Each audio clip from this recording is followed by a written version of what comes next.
जय जय शङ्कर हर हर शङ्कर जय जय शङ्कर हर हर शङ्कर जय जय शङ्कर हर हर शङ्कर जय जय शङ्कर हर हर. குரு தெய்வத்தின் குரல் 5ஆம் பாகம். ஈசனும் ஆசானும். குரு பக்தியின் அனுகூலங்கள் தொடர்கிறது. பகவத் ஸ்மரணை என்னும் போது அந்த பகவான் சமஸ்த பிராணிகளுக்கும் ஆனவர். எண்ணி முடியாத அத்தனை கோடி ஜந்துக்களில் நம்மை குறிப்பாக கவனித்து அவர் செய்வாரா என்றிருக்கிறது. அவர் பட்டுக்கொள்ளாமல் எங்கேயோ இம்பர்சனலாக உட்கார்ந்து கொண்டிருப்பதாக தோன்றுகிறது. குருவோ நமக்கென்றே ஏற்பட்டிருப்பவராக தெரிகிறார். நம்மை கடை தேற்றவே இவர் கங்கணம் கட்டி கொண்டிருக்கிறார். உலகம் முழுதையும் கவனித்துக் கொள்கிற பெரிய ஆபீஸ் இவருக்கு இல்லாமல் தாம் நல்வழிப்படுத்த கூடியவர்களையே தம்மிடம் சேர்த்து கொள்பவராக இருப்பதால் அப்படி சேர்ந்த நம்மிடம் பர்சனல் அட்டென்ஷன் காட்டுபவராக இருக்கிறார். இவர் நமக்கு ரொம்ப பர்சனல். நம் கஷ்டங்களிலெல்லாம் கலந்து கொள்கிறவராக இருக்கிறார். நம்மை கவனிப்பாரோ மாட்டாரோ என்றில்லாமல் நமக்குன்னே ஏற்பட்டவர் என்று உறவு கொள்கிறோம். ஈஸ்வரன் பண்ணுவதெல்லாம் நம்முடைய ஞானம் இல்லாத பார்வையில் ஏதோ யந்திர கதியில் இயற்கை பண்ணுகிறார் போலவே தெரிகிறது. அவன் கர்த்தா என்று தெரியவில்லை. நமக்கு ஞானம் வருகிற வரையில் அவன் அனுகிரகம் செய்கிற போது கூட எதிர்ச்சையாக, அதாவது தற்செயலாக நடந்திருக்குமோ என்னவோ என்று சந்தேகமாக இருக்கிறது. பர்சனல் டச் குரு செய்வதில்தான் பிரகாசித்துக் கொண்டு தெரிகிறது. அதனால் நமக்கு தெம்பும் விஷ்ராந்தியும் தருகிறது. அத்தனை தினசான பக்ஷணம் பணியாரங்களும் கொட்டி கிடக்கிறது. ஆனால் ஆள் யாருமே இல்லை. நாமே எடுத்து தின்கிறோம் என்றால் எப்படி இருக்கிறது?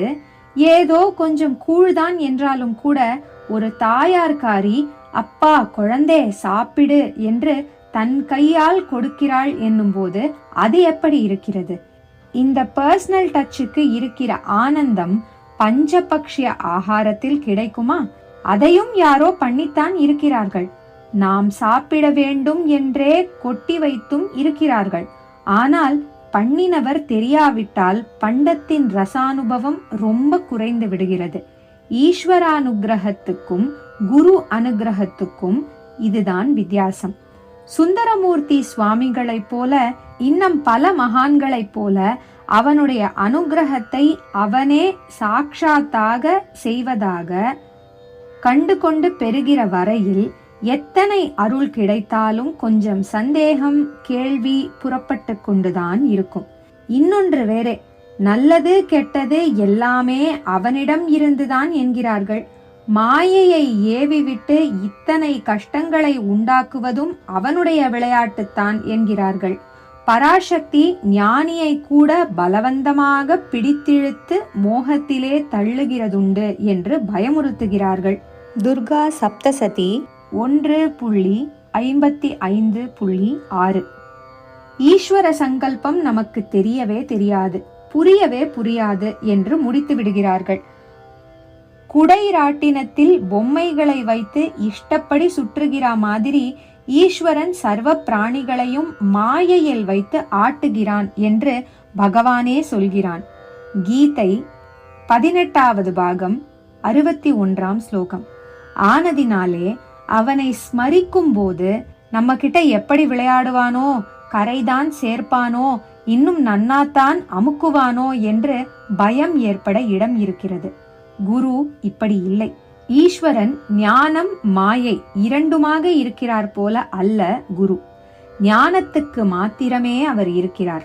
மாயையை போக்கி ஞானத்தை தரவே ஏற்பட்டதுதான் அவருடைய ஆபீஸ்.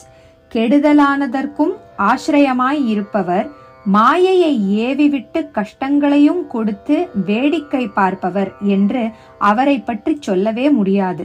நமக்கு கெடுதலானவற்றை நீக்கி நம்முடைய கஷ்டங்களை போக்கி மாயையில் இருந்து நம்மை இழுத்து போடவே வந்துள்ள அவரை பற்றி சந்தேகம் பயம் தோன்ற இடமே இல்லை.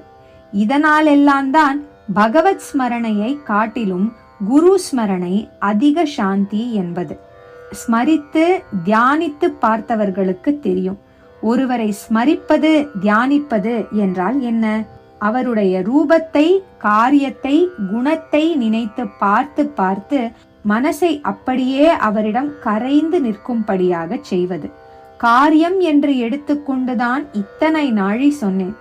ஈஸ்வரனின் காரியம் எதுவும் இது அவனுடையதுதான் என்று நமக்கு தீர்மானமாக தெரியாததாகவே இருக்கிறது. நமக்கும் அவனுக்கும் நேர் டச் இல்லை. வேறு பக்தர்களுக்கு அவன் செய்த அனுகிரக காரியங்களையே நினைக்கும்படித்தான் இருக்கிறது. அது நம் மனசை நிரப்பிவிட்டால் விசேஷம்தான்.